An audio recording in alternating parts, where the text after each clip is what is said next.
of the Value Exchange podcast. I'm here with my regular co-host, Rob Pye. Say hello, Rob Pye.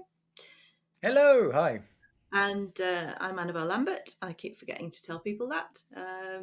But we've got something a little bit different, but still on message today.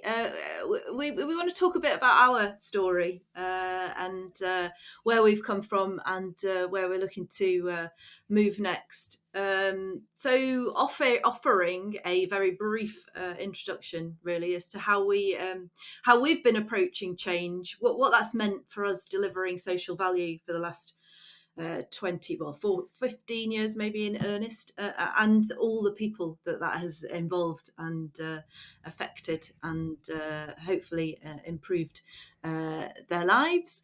So I'm going to hand over to Rob. So we're going to run through a short slide deck talking about our story, really, and really looking for some interaction and feedback from folks out there in the world. We need people to make this happen. So I'm going to hand over to Rob, and please begin. Great, thank you, Annabelle. So hopefully you see a slide that says journey up now. And if you go back to when Annabelle was minus 20 years old in the late 90s, Annabelle, Rob and Tony were working in EY and driven by a desire for how we do things better, differently, particularly in response to process or bureaucracy maybe getting in the way of people being at their best. So we've kind of, the journey started with giving people permission to do things very differently, and that has been, if you like, the spirit of Ethos since the early days. And we've achieved, with not a lot of capital, not thousands of people, some incredible results in helping to experiment really with people and approaches, including first big ventures, Team Forces, which is well-being for the armed forces. That's, I think, raised over £12 million of net profit that it's donated to well-being through physical activity, adventure, sport. Lots of smart city projects involving lots of technology that count cars and parking and people and things like that. A big multi-million-pound project called Skills Planner, which is about the future of work and the supply and demand of people, and a big data platform there that was targeted mainly in construction, but a really interesting platform. In the pandemic, we recruited 65 young unemployed people, gave them a job and asked them to write their own roles, job descriptions every month. And that was probably our most inspiring and adventurous and petrifying project that we learned most from. We've just spun off something called Team Police, which is wellbeing for the UK's 300,000 police force, officers and staff, and are currently just in the final throes of something called Wilder Sensing, which is about wildlife and the environment. So, lots of really exciting things, the introduction to Ethos. But in common with everything that's gone well and everything that hasn't gone well, everything we've learnt from, aka failure, is the presence or absence of trust between people, the degree to which they're aligned, how they're working together and collaborating, and the respect for moderation, recognizing that there are legitimate interests for every individual and organization, and getting them out and not being an ayatollah about them. Annabelle, anything on the intro? No, I think this covers it. Cool. So I think this is going to be no more than half an hour, but in looking at the problem, one way of characterizing it, I think quite neatly, is looking at change, looking at anything we do as people, organization, system change. And in the past, and increasingly in the future, there are four areas that interest us, and I think interest everybody in the world in terms of what's changing. Um, Annabelle's often referred to it as, we're all on a journey, A to B, changing constantly. So the first is all about work. Um, we've always said we're about future work. We've always worked virtually. Then the pandemic came along, and now we've kind of got everybody into this hybrid work phase. We're just in the early days of AI just changing everything when it comes to work. Um, Sustainability, people and planet value have always been at the heart of everything we've done, because any change, any project, whatever you're doing, if it destroys people or the planet explicitly or even indirectly, why would we do that? So the sustainability is in everybody's psyche at the moment. Um, the stuff that we're producing, products and services, again, the effect of AI, the effect of consumer behavior, consciousness of the buyer or the seller, and last but not least, all the different bits of legislation that have always been driver, if you like, for change. So four categories of a big problem space, which is about people and organizational change. Annabelle? Yeah, no, just back to your point earlier is that we as a collective of problem solvers, really, is at one point how we've positioned ourselves. We always view a piece of work, any bit of work, as a problem to be solved. And you talked about describing this as a journey from A to B, which is just a change. I mean, there's some vast, scary stuff in what you just talked about, but it doesn't have to be that existential. It can be, work moving people from their A to B is challenging, and I think this is what we have a very different approach to that. Okay, so at the end of that slide, it says, how do we thrive through massive change or small change? It's a given, this change, and I've put there at the bottom that it seemed to be just a proliferation of black swan events, which are these big unexpected, oh my word, what's next, like the pandemic, etc. So we're kind of in the middle of AI, war, macroeconomic, geopolitical shifts. Who knows which direction, but they're going to change us. So how do we find the opportunity in all of that melee? And our thing, if you like, is the opportunity that lies and hiding in plain sight, as Professor Atul Shah loves to say, previous Value Exchanger podcast, that the map metaphor. If you don't know where you are, if you don't know where you want to go, if you don't know what the steps are, you've got no chance. And the map that we're most interested in value exchange, in ethos, are the stories, and they're the small people and collective project or organizational system stories that represent, this is where we are through real stories, that codified through the network of stories. And that is a most interesting central piece of value exchange, and it's an ethnographic approach to that.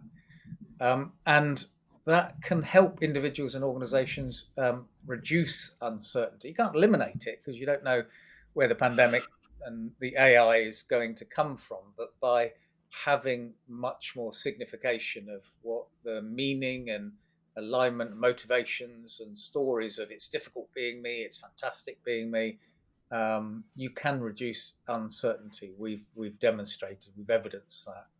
And the central bold bit of the next point there is that you can build trust, hence alignment, hence collaboration, by really getting the stories out that matter. Um, I would. There's a silly story that I think is a beautiful story, that one of our young leaders we recruited was convinced that our work experience, our internship, was not going to be easy to manage with a young puppy that he was expecting to take into his house. And he wanted to make sure he provided the perfect environment for this young puppy. And it was only by convincing him, aligning with him, trusting each other, that he could work whenever he wanted. If he got up in the middle of the night and was up all night and wanted to work completely odd hours, taking big chunks of his day out for his puppy, that didn't matter. That was fine with what we were doing. And then we got over that, and then it was a beautiful thing. It was absolutely fantastic. But it was all about the puppy, and recruiting him wouldn't have happened if we didn't have trust and alignment about the dog that hadn't arrived actually at that point. It's just a fantastic story. So the next point, yeah, go on, Annabelle. No, I was just going to say, I think that alignment thing is really, that's a nice story where we sought and outed, a necessary alignment in a good way. I think we've also got stories where, alignment alignment isn't a constant; it's a requirement, to revisit at moments when things change. Again, which is sort of integral part of this approach. And I think often, talking about, the people, individuals perspective, yeah, things change at work. You can, get made redundant or whatever, get a new boss or whatever it is that causes, disruption. It can be positive, can be negative. But things happen outside of work that affect you, this one life. And I think those moments, if you don't have a constant eye on the alignment, they can be very disruptive, and lead to, not such a great, lovely dog outcome. I think we've learnt quite a lot from those experiences. But I think if you don't talk to people on on this level playing field of, this is my story, this is my story, okay, what does all that mean? Then people are, there's masses of assumptions, masses of, just things that go on in people's heads. We're all people that need to really to be outed to solve the problem in the right way. But anyway, I'm going to shut up. Thank you. Yeah, no, good. And from an organisational point of view, the ability to manage costs really well, to manage risks, particularly people risk, well, any change, you're going to look at 10%, let's say, as a contingency budget for the sort of unknown unknowns. And if you can stick well within that, that's brilliant. What you don't want, which is the postscript there, is a 200% unexpected cost because of some liquidated damages or reputational damage because, oh my word, we're all over the newspapers, or somebody's taken us to court, or whatever. Those unknown unknowns. And you want to be able, I'll skip over the one life, I think Annabelle's talked that. Sorry. But the no, don't apologise. The large data sets, the evidence bit, that the story capturing from an individual, you've got one story or one set of stories that happens, every day. And then the people that you react with, maybe you've got a close circle of 10 or 15 stories that happen, through every activity, a small number of very intimate stories about you from other people that are interesting. But you combine that into millions and billions of authentic stories that are happening everywhere, and you've got a really big evidence model. And that is a corpus, a body of evidence that we want to surface. That really is the core of our mission. Annabelle, do you want to add anything else to No, the nothing more. Thank opportunity? you. Nope. Okay, so there's a big opportunity. So people may be asking viewers, how do you do this? And this is just at the tip of the iceberg. We're not going to go into this deeply, just a minute or two. Um, in the value exchange approach, there is this infinity curve here, a sort of Buzz Lightyear, infinity and beyond. I'm not going to go into the 6 major chunks of value exchange approach, but on the left-hand wheel, there are all the things that are me, myself, I, person in the middle of that, talking about their network and what they value, how they work, their puppy, their mum and dad, their whatever, whatever their mission is. And then on the right hand side, you've got the organization, the environment, the system, the ecosystem that we're all working within. And the dance, of course, is that you're not holding a gun to the head of the system or the individual, but you are collaborating, you are interdependent, symbiotic in a sort of natural language, for how you're relating to one another. And there's give and take. And it's only by cycling through that we say it, don't leave it longer than 3 months if you're doing one of these value exchanges, but start off doing it every month.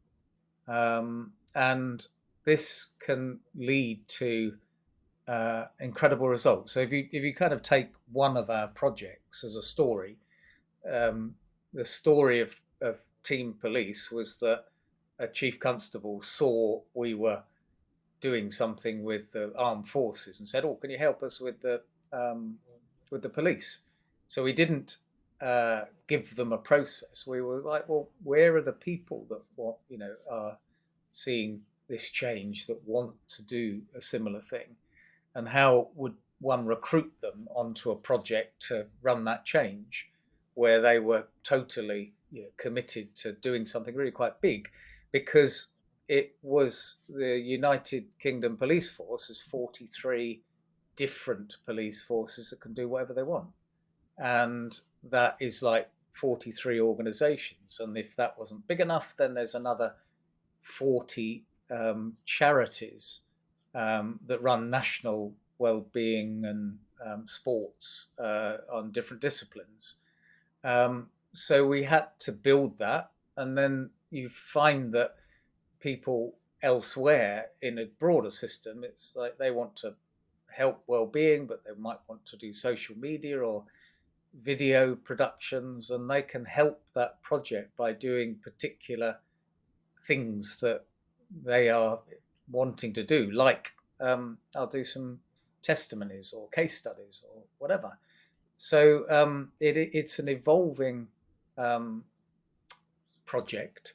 It didn't cost many millions from our point of view to get a new organization stood up and a massive change rolled out at a national level.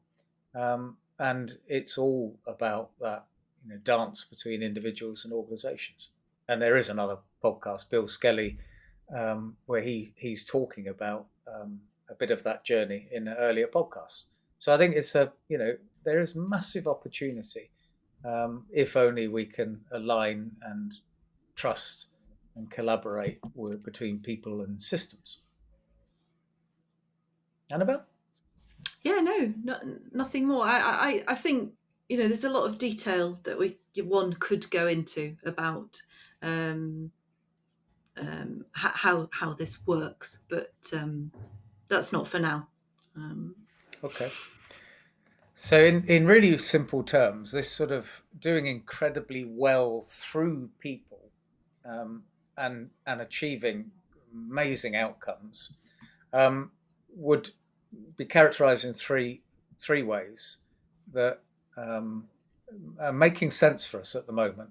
This first one is the map metaphor. I've talked quite a bit about that, and it maps, pun intended, to a product set called VE Mapper, which is about aggregating and uncovering all of those stories, and discovering where individuals and organisations are on the map, in a sort of collection of stories way,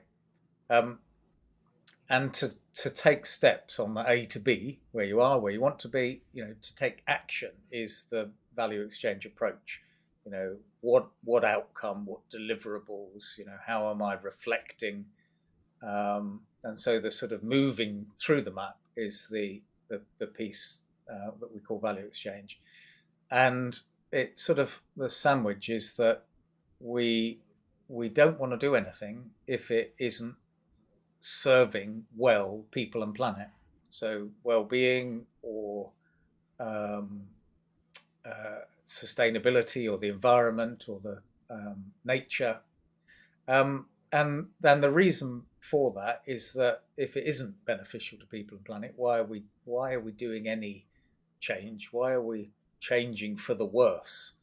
I think that's an important point, to make sustainability a central action, rather than we're going to produce technology or iPhones and also do some sustainability stuff that's not really core to producing iPhones, if that makes sense. So you kind of make people and planet the reason rather than a byproduct of, well, we also, recruit some young people. Annabelle, does that? Yeah, yes. I think all I want to add is that the because we have and do talk a lot about stories, and on a mission to out more stories, to influence people to do more, and I think the do more is very important. And again, this is about getting to the point at which we can have the best, in a state of uncertainty, the best understanding of what it is we're now going to do to drive to reach our valuable outcomes. What is it, where we're going, how we're going to get there, what we're going to do, who's involved in that, and that's taking action. It's quite important, I think, because you get caught up in the stories a lot, and the stories are essential, but we doing stuff is important. Yeah. And the map metaphor, again, if I just make it up, on the teen police story that I started earlier, then when you're looking at a system change like that, you want to look at, well, you say 300,000 police officers and staff. Actually, that involves their families as well. And we got a few £100,000 from Sport England, National Lottery, to help do well-being pilots for families of police officers. And by involving, why would you want to involve families? Well, that's not a difficult one to work through. So the map of, what is that workforce of 300,000 people, and how might the change team, be using value exchange to drive change, not so that every police officer is a value exchanger, but the project team are using this methodology. So you're talking about half a dozen people, not 300,000 people. But it is impacting the way that a project might say, well, we want to help the families. And that might not have been obvious if we were limited to, no, the scope is employees. But actually, families is a good way to target employees, because they've got kids or husbands, wives, other halves, partners.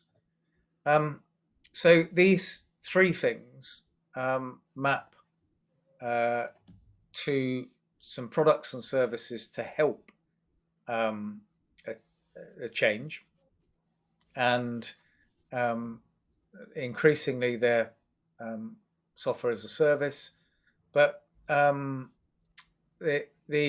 the central doing the change bit of value exchange is supplemented by these two green blobs, the mapping and work on sustainability. And the value exchange is a piece of open source um, material, but we have services to help organizations and individuals bespokely.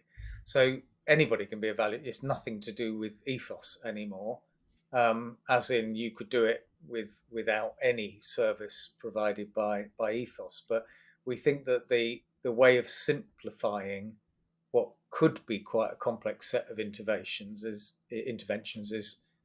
are we mapping, are we delivering, or doing sustainability, and a combination, of course, inevitably of all those three to achieve some exciting outcomes. So that's just a couple of minutes on productization. Annabelle? Yeah, no, nothing to add on that. Okay, nothing to add on that. So I did want to go, but what we found over the last 15 years is that in this dealing with change, um, lots of responses can come out that it's a very short example of resistance to change. 4 or 5 bullets of I've got a function that doing sustainability. We're already doing this. I can see how this will work for a big organization, but I'm small, or I can see how this will work for a small organization, but I'm big, and so on and so on. Which sort of summarize that, yeah, I can see this working for group X, but I'm in tribe Y. And all of those are really symptoms, if you like, of more of a fear of change rather than the fact that organizations are doing this, or individuals are generally doing this, because I think Annabelle's story is we haven't really found anybody before we've worked with them that is coming anywhere near to doing this. So the first ones about employing, or I'm already doing it, it's the closest story is maybe like a market research organization, in that when you want to look at how consumers or voters, or you would often commission a market research agency to give you an independent view. And the independent view that the mapper is giving us, whether it's a discovery or AI or stories, or it is that link between the individual and the system. So if you do it internally, you're always going to get your organization view. You won't get system view, and you certainly won't get the real individual view, because you need to take an individual through the process of this being their ownership, their thing. It's never a top down. It's not, you can't force your employees to be honest with you, even if you put it in a contract. It's something that has to be given from an individual openly, because they trust an organization. So I think probably the biggest fear, the biggest barrier, again, earlier podcasts, is that organizations might have to act on 1,000 employees wanting jam sandwiches at lunchtime, which is Stealing my Annabelle's story. favourite story. I love doing that. But if one person wants a jam sandwich at lunchtime, maybe that isn't going to do organizational change. But if you really trust everybody to tell you what they'd like at lunchtime, and the answer's a jam sandwich, and everybody says, I'd work for you forever if you just give me biscuits with my meeting, then you're going to have to act on that. And that's maybe inconvenient, maybe not, maybe it's a reality, but there are huge opportunities in earning the trust that individuals can talk to you. So loads of I barriers. think it also sort of, again, stating the bleeding obvious. I mean, it surfaces things that you, as an organisation, you won't even have thought of as well, which is brilliant for, innovation, opportunity, moving things forward. It's quite powerful like that. Thank you. All right. So I don't think the next slide is controversial in any way, because we're seeing that people that are doing the software as a service, it's like, well, there's a free level. There's a starter, which doesn't really cost anything. There's an enterprise, which is very bespoke, customization for your organization. Um, so that's where we're increasingly heading with iterations of our products and services. There are modules. There are the sort of a la carte bit in green there on the bottom left, which although we really still want to resist just doing day rate consulting, it is in there, but we can do more transactional stuff that sort of, we'll do some training, we'll do some train the trainer, we'll do master classes, we'll price by transaction, etc., and we'll do discovery with fixed price projects, and the value is, there isn't a standard business case. Every individual or organization is going to own and have their own justification, their own business case for, oh, okay, well, I can see if I do that, then there is a number, there is a social value, there is a business case I can put against that. So, any further on that one? No, I can see. Okay, so just the last slide then. This is slide number 9. So, what's the call to action? As everything in Ethos, this is The experiment. slide hasn't changed on my view. Sorry. Just Here for we your go. information, right there. Yeah. Yeah, as everything in Ethos, this is the next version of our experiment. And if you have feedback, if you can think of how to simplify it, email or use the response form on the website. So hello@ethosvo.org. Get in touch and help us. This is not an us thing. As in Annabelle and I, it's a we, as in our network of people, customers, supporters. So we can't do it alone.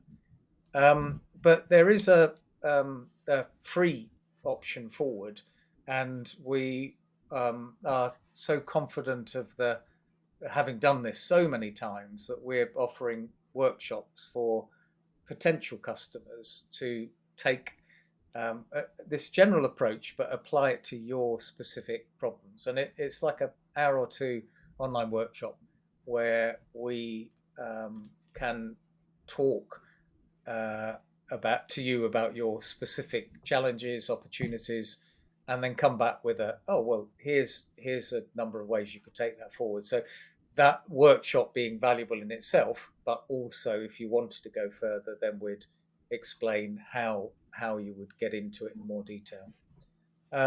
So you can have this as a PDF. There's just other slides in terms of some of the key people, some of the reference projects written up, and we often say we've got more frames in Ethos than a picture shop. Thank you, There's Tony. a couple of them. Yeah, thank you, Tony, co-founder.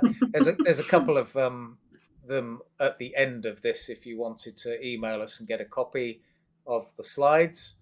But what an incredible opportunity, given the change that we're all facing at the moment, to build outstanding change projects, also that have incredible impact. So thank you very much. And Yeah, Annabelle, thank final you. words? Yeah, no final words. Thank you. I'd really love to start some conversations with some people about any way they want to bring value to this, improving our nonsense or getting involved. So, yeah, let's Thank speak you very soon. much. All right. All Thank right. you. Cheers. Bye-bye. Bye. Bye.